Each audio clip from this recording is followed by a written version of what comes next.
Hey guys, so I wanted to put together a video to show you how I utilize Ambleside Online, and it ended up being a little bit longer than what YouTube would allow me to upload. And so this is part one, and when you get to the end, hopefully you'll be able to figure out how to watch part two. But it just goes through how I use the website, what I print out, what I refer to during the school year, how I collect books, all of that. So hopefully this is how I use Ambleside Online. I go to the website, and you can see it right here, and then I click on the curriculum. Once in there, you can see on the left-hand side all of the years, and I'm going to pick year 7 to show you what's in there.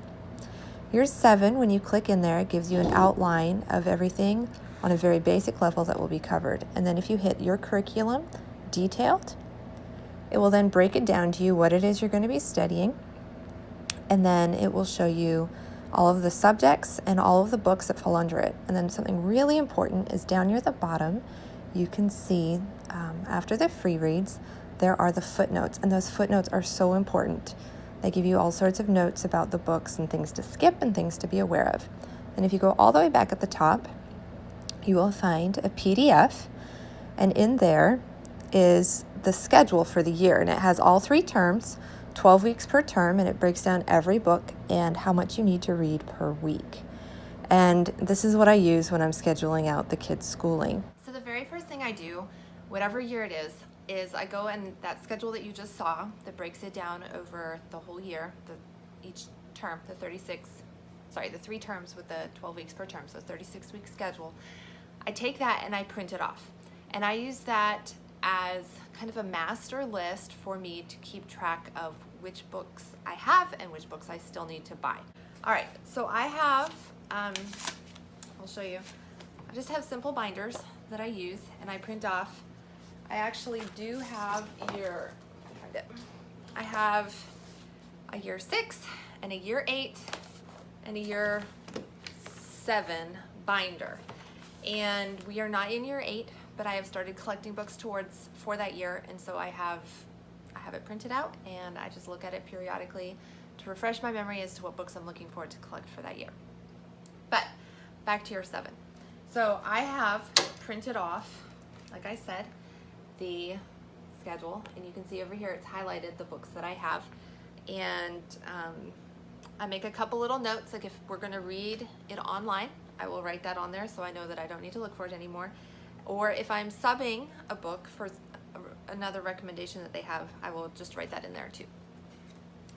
So I will have that printed off, and it is in the binder. And as I said, I go through and highlight the ones that I have throughout the year. And then I keep another piece of paper, it's just totally a scratch piece of paper, and I make notes on it. I make notes about things I'm looking for, things I need to remember, things I need to buy, like the type of notebooks I need, or, for current events, it was recommended to subscribe to World Magazine and to get that. And so I put a note on there like, hey, look into getting World Magazine. So anything that pertains to that year, I just put a little memo down to remind myself to look into it, or just to make sure I don't forget, because I have been prone to forget. And then I keep a little Post-it note in there, and on that I write down the books that I am to pre-read or that I am to read alongside with my my child in that year. Now, I mentioned it in the video when I was showing you how the website works, and I forgot to tell you I print this out too. So they have on there all of these, it breaks down the entire, all the books that you're using in under the subjects. Just so I have it, but I use the footnotes. Those are all, you can't see it because the sheet's shiny, I'm sorry. But all of the footnotes, they're really good. They're really, really helpful.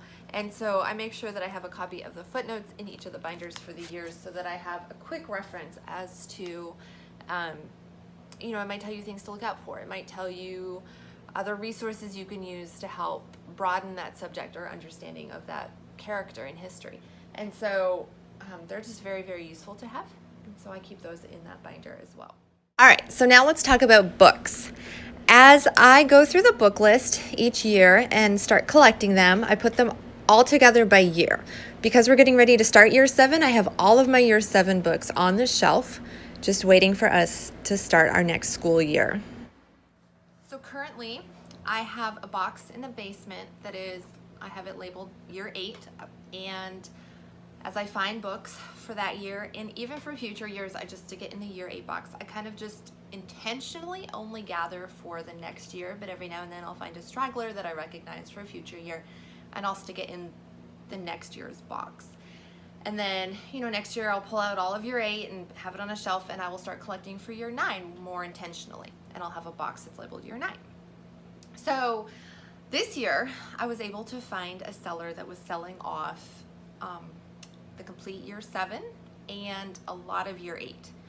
I feel like it was really an answer to prayer, because we moved about a year ago, and I've been so thrown off my organization. Normally I am, like I said, collecting for the next year, and that just didn't happen. So we finished year 6 this past year, and I'd had, you know, every year since we started, I have had the next year's organized, ready to go. And I just couldn't pull myself together to find a year 7 or to start collecting. Yeah, to start collecting. I just couldn't wrap my head around it. And then the Lord led me to a seller that was selling off all of year 7. There were a few books in there I had to buy, but for the most part it was all just a whole package. And it wasn't necessarily cheaper to buy it as a lot. It's not true. It probably was cheaper just because I had 70 pounds of books shipped to my house, and I just paid, I think it's, I don't know, $35 media mail for that many pounds of books. And had I had each of those books individually shipped at $3 shipping, plus the cost of the book, it would have cost significantly more. So that was, it was just a huge blessing and a convenience to have that done. There are groups on Facebook where you can find it, and then eBay would be the other place where lots of books would be sold, and that's what you would search for. It's just, at least on eBay, you'd search for a lot. You could put in Ambleside Online or AO year, whatever year you're searching for, and then the word lot, and see what comes up. There's not as many on eBay as there would be on Facebook groups. So I like to set out the books ahead of time. I mean, we're a few weeks away from starting our year, and I like to have them all on the shelf because my son gets very excited about them. He's pulled them all off, he's read the back covers, and I do not let him start either of them. I do not let them start ahead of time. It's very important for them to stick to the schedule, but I do let them look at the books and get excited about the books, and they're both very excited for their upcoming years. And you may have seen the canister of tea on there. That is from the Republic of Tea.